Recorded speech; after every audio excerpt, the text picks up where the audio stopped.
with John Lovitch in New York City. And John, you are so unique in that you are the only one I know who makes gingerbread villages, and you hold the world's record for the largest gingerbread village in the world. And you are also a chef. Yeah, it's a very unique thing. We always joke that like I will win career day because I get to make houses out of candy all day, every day, year round. And as far as I know, I think I'm the only guy on planet Earth that actually makes gingerbread houses for a living. So it's definitely unique. And I used to be an executive chef here in New York City at the Plaza and the Algonquin Hotel, and gave that up so I could play with candy all day. What a fun job. And we are here to pair some pieces from the Poulenc improvisation set for piano. And so, what I thought about when I was thinking Gingerbread Village is that each of these little pieces that he wrote, they're kind of like small vignettes of everyday life.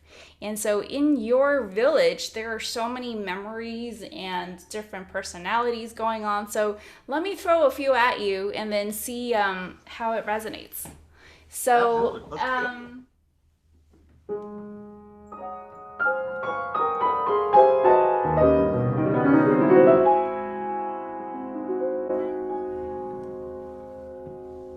I don't know why, but that one just felt romantic to me. I'm not. There's a certain romance involved with food, and when I was a chef, I always used to tell my cooks, make love to your food. Don't just throw stuff on a plate. Don't just put potatoes and steak and asparagus and off it goes.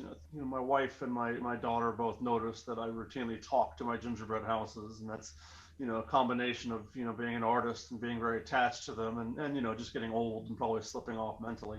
But so what do you say to your gingerbread house? How do you infuse love? I thank them. I say good morning to them. I Uh-huh. Mm-hmm. sometimes I thank them profusely for surviving in the summer when it's rainy and humid. I used to sculpt chocolate when I was younger in the 1990s when I lived in Washington D.C. and I used to work with the Smithsonian Museum, and we would do chocolate sculptures for Valentine's, and apropos it was called Romance in Chocolate. And I think there's a lot of romance involved.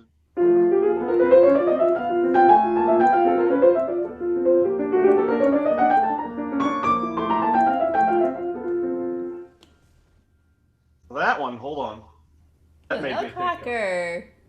Yeah, obviously that's not Tchaikovsky by any means, but there's something about the Nutcracker with traditions. The dance, the evil mouse king, the Nutcracker comes to life and saves her, and it's such a unique story. It's so Christmassy. It's so.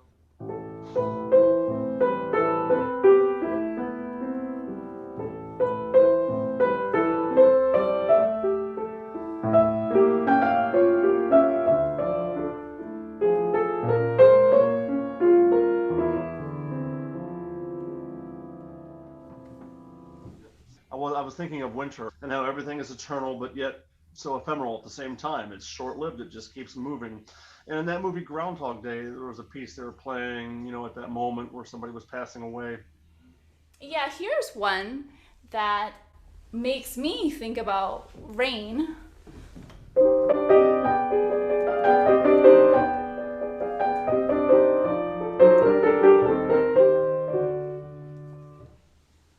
That one kind of took me back in time. I did a documentary with public television in Pittsburgh where they filmed Mr. Rogers' Neighborhood for over 30 years. Actually, within Oh. the building, they have the Fred Rogers Studio. So that's kind of pretty cool and historical. And if you go back in time to Mr. Rogers and his work, he was a very skilled pianist. He was incredibly talented. Yeah, I hear a lot of nostalgia in this piece as well. A lot of times you hear something and it just takes you back to a place, and that's a good thing. It's a good feeling. Here's another one.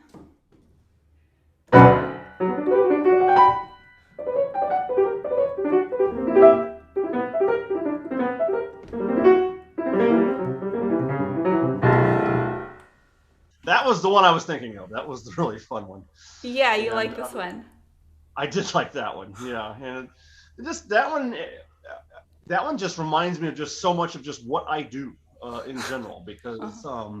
what I do, it's just so darn big and crazy and colorful and in your face. You know, when I was looking at your Santa Claus, I was thinking, oh, this would fit in with that, like, bustling energy of the elves working against the deadline. And think of all the Christmas movies where they have to get everything done by Christmas.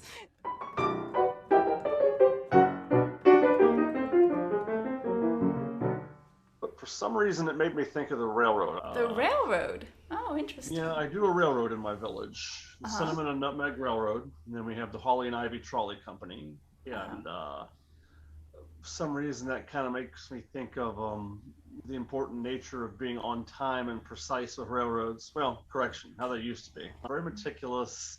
You know, you really had to get from city to city and move all that freight and all those passengers, and then you had to get there and you had to take on water and you had to take on wood and coal, and you know it was a lot of work, and they got it done.